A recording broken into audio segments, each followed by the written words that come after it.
Bismillahirrahmanirrahim. Alhamdulillah wassalatu wassalamu ala Rasulillah sallallahu alaihi wasallam. Bulan Syawal tentunya identik dengan bulan silaturahim, di mana terjadinya interaksi, pertemuan atau perkumpulan antara keluarga satu dengan keluarga yang lain, yang diawali dengan sebuah istilah mudik ya, teman-teman Albina Family. Nah, ketika salah satu mengunjungi temannya, kerabatnya, keluarganya, pasti terjadi komunikasi di antara kedua belah pihak di situ. Apalagi kalau mereka lama tidak bersua dan berjumpa, pasti banyak yang ingin dikisahkan, banyak yang ingin diperdengarkan kepada kolega ataupun keluarga-keluarganya itu. Nah, yang menariknya adalah ada sebuah fenomena, kalau kita sebutnya self-center. Kita menyebutnya seperti itu.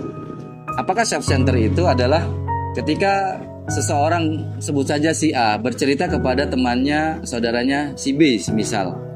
Si A bercerita, aku selama kerja asik loh, pimpinanku baik banget, memberikan aku banyak apresiasi, memberikan kemudahan, bahkan memberikan aku tambahan tunjangan tuh, kata si A kepada si B. Nah, menariknya si B ini kan secara adab seharusnya menimpali, mengomentari atau menyambung obrolan itu. Tetapi si B malah kebalikannya. Dia kemudian menceritakan tentang kelebihan kondisi yang dia alami, yang itu adalah mungkin lebih tinggi daripada si A. Si B berceritanya lebih glamor lagi, lebih wah lagi, lebih amazing lagi. Tahu nggak kata si B semisal memberikan komentar, pimpinanku itu tidak hanya memberikan aku apresiasi, tetapi pimpinanku itu bahkan memberikan janji untuk aku dinaikkan menjadi GM misalnya, ataukah yang lainnya.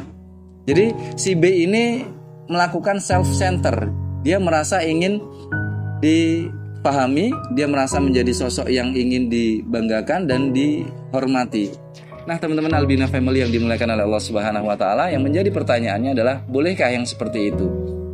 Tentunya secara adab tidak diperkenankan, karena jika terjadi komunikasi antar satu pihak dengan pihak yang lainnya, maka yang didahulukan adalah pada wilayah satu. Kita menghormati siapa yang berbicara terlebih dahulu. Tuh. Yang kedua, ada konsep namanya al-isar, mendahulukan kepentingan saudara kita. Nah, tentunya wilayah ini tentunya agak bertolak belakang, kontradiktif dengan isar itu sendiri. Kenapa? Karena yang pertama kali berbicara itu adalah si A, tetapi si B kemudian memotong, bahkan ingin memposisikan dirinya yang lebih wow, lebih amazing, lebih ingin diperhatikan. Yang ketiga, bisa jadi di situ ada lapis-lapis ria, ujub, takaburnya ketika dia mendapatkan sebuah kenikmatan, tapi ingin kemudian dinilai lebih oleh orang, ingin mendapatkan apresiasi orang, dan itu yang kita khawatirkan.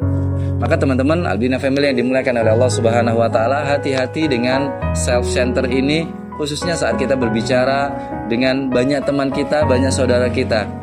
Yuk kita nikmati cerita-cerita dari saudara-saudara kita. Kalaupun kenikmatan kita dapatkan, cerita yang kita rasakan, saya rasa cukuplah kemudian kita nikmati. Kalaupun perlu dibincangkan, perlu diutarakan, mungkin kita mencari momentum yang lebih tepatnya tanpa harus memotong pembicaraan saudara-saudara kita. Self-center sebenarnya menjadi hak tiap diri, tetapi secara adab tentunya ini menjadi sesuatu yang tidak baik untuk dilakukan. Karena ada 3 alasan itu tadi yang bisa jadi akan mengikuti dari perilaku self-center tersebut. Itu teman-teman Albina Family yang dimuliakan oleh Allah Subhanahu wa taala, maka kita berlindung kepada Allah dari hal-hal yang menggerogoti amal ibadah kita. Semoga Allah jauhkan, semoga Allah jaga hati ini untuk selalu pada wilayah kebaikan-kebaikan tanpa merugikan orang lain. Bitaufikillah wa barakallahu fikum. Saya Rugus Sumadi. Assalamualaikum warahmatullahi wabarakatuh.